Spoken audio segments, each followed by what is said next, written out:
متحد ہو تو بدل ڈالو نظام گلشن.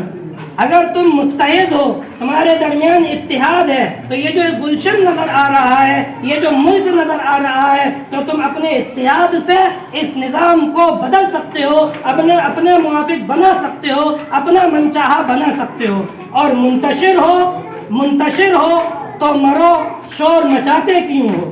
اگر بکھرے پڑے ہوئے ہو، اپنی 1.5 اینٹ کی مسجد الگ بنائے ہوئے ہو، اپنی عمارت الگ کھڑی کر رہے ہو، تو پھر حالت آ رہے ہیں، آفتیں آ رہی ہیں، مصیبتیں آ رہی ہیں. شاعر کہہ رہا ہے مرو، پھر شور مچا کیوں رہے ہو. جب یہ مسائل کو دور کرنے کا ایک راستہ حکومت کی طرف سے، انتظامیہ کی طرف سے آپ کو دیا گیا ہے، آپ کو یہ نظام پسند نہیں ہے، آپ کو یہ شخص پسند نہیں ہے، یہ شخص آپ کے خلاف ہے، یہ شخص آپ کے لیے نقصان دہ ہے، تو آپ کو انتظامیہ موقع دے رہی ہے. والصلاة والسلام على سيد الأنبياء والمرسلين وعلى آله وأصحابه أجمعين. قال الله تعالى: أعوذ بالله من الشيطان الرجيم. بسم الله الرحمن الرحيم. وضربت عليهم الذلة أينما ثقفوا إلا بحبل من الله وحبل من الناس إلى آخر الآية. صدق الله العظيم. وقال النبي صلى الله عليه وسلم: مثل المؤمنين وفي وسط هذا الحديث مثل الجسد إلى آخر الحديث أو كما قال عليه الصلاة والسلام. محترم حضرات، گزشتہ ہفتے سے پہلے آپ حضرات کو بتایا گیا تھا کہ ہم جس مرحلے میں چل رہے ہیں اور جو ذمہ داری ملک کی طرف سے اور جو فریضہ ملک کی طرف سے، ملک کے نظام کی طرف سے ہم پر ڈالا جا رہا ہے، وہ ووٹ کی ذمہ داری، ووٹ کا فریضہ ہے. اور اس کے تعلق سے شرعی حکم قرآن اور حدیث کی روشنی میں بتایا گیا تھا کہ ووٹ کی حیثیت چار ہیں، 4 طرح سے ووٹ کو شریعت کہتی ہے. سب سے پہلے ووٹ ایک گواہی ہے کہ حکومت اور انتظامیہ اس بات کی آپ سے گواہی چاہتی ہے کہ ہمارے نظام کو اچھا چلانے کے لیے، ملک کو آگے بڑھانے کے لیے کون سا شخص زیادہ بہتر ہے، کون سا شخص زیادہ قابل ہے. دوسری حیثیت ووٹ کی سفارش کی ہے کہ ہم سفارش کرتے ہیں ذمہ داروں سے کہ یہ صاحب، یہ امیدوار، یہ شخص اس قابل ہے، اس کے حق میں ہم سفارش کرتے ہیں، اس کو یہ عہدہ، یہ ذمہ داری اس کو دے دی جائے. تیسری حیثیت ووٹ کی مشورے کی ہے کہ ہم مشورہ دیتے ہیں کہ ہماری رائے اس نظام کو، اس ملک کو آگے بڑھانے میں اور اس ملک کو ترقی دینے میں اس شخص کے لیے ہے کہ یہ شخص بڑا ہی مفید ثابت ہوگا، بڑا ہی معاون ثابت ہوگا. اور چوتھی حیثیت ووٹ کی سفارش، مشورہ اور گواہی. اسی طرح سے ایک اپنا وکیل بنانا ہے، اپنے مسائل، اپنے مسئلوں کو کس کے ذریعے سے آپ کو اوپر تک پہنچانا ہے، کون آپ کی بات اوپر کہے گا، اوپر عہدیداران سے کہے گا، تو آپ اس شخص کو اپنا وکیل بناتے ہیں کہ یہ ہمارا وکیل ہے، یہ ہمارے علاقے کے، ہمارے محلے کے اور ہمارے جو جتنے بھی مسائل ہوں گے آپ تک یہ پہنچائے گا. تو یہ 4 حیثیتیں ووٹ کی ہیں. اب وقت زیادہ نہیں ہے، اسی کی روشنی میں آپ سے چند باتیں کرنا چاہتا ہوں اور اس کو بڑے ہی دھیان سے سنیں. سب سے پہلے ایک شاعر کا شعر ہے، اس پر توجہ دیں اور صرف یہ نہ سوچیں کہ یہ ایک شعر ہے، اس کی قرآن اور حدیث سے کیا مطلب اور ممبر رسول سے اور مسجد کے محراب سے اس کو کیوں بیان کیا جا رہا ہے. یاد رکھیے، شاعر جو ہوتا ہے وہ نچوڑ بیان کرتا ہے. اب شاعر کی جیسی ذہنیت ہوگی، شاعر کا دماغ میں جیسا اس کا ذہن ہوگا، وہ اسی کا نچوڑ بیان کرے گا. علامہ اقبال کے آپ اشعار پڑھیں گے، سنیں گے تو آپ کو قرآن اور حدیث کی تفسیر ملے گی. اسی لیے شعر ہونے کا مطلب یہ نہیں کہ یہ برائی ہے، یہ غلطی ہے، کیونکہ صحابہ میں بہت سارے صحابہ ہمیں ایسے ملتے ہیں جن کے امام اور امیر حضرت حسان بن ثابت اور ابی بن کعب اس طرح کے بڑے بڑے صحابہ ہیں جن کو اللہ کے رسول خود کہتے تھے کہ حسان ممبر پہ بیٹھو اور اسلام کے دفاع میں شعر کہو اور اشعار کہو. لہذا ایک شعر سنیے اور غور کریے کہ متحد ہو تو بدل ڈالو نظام گلشن.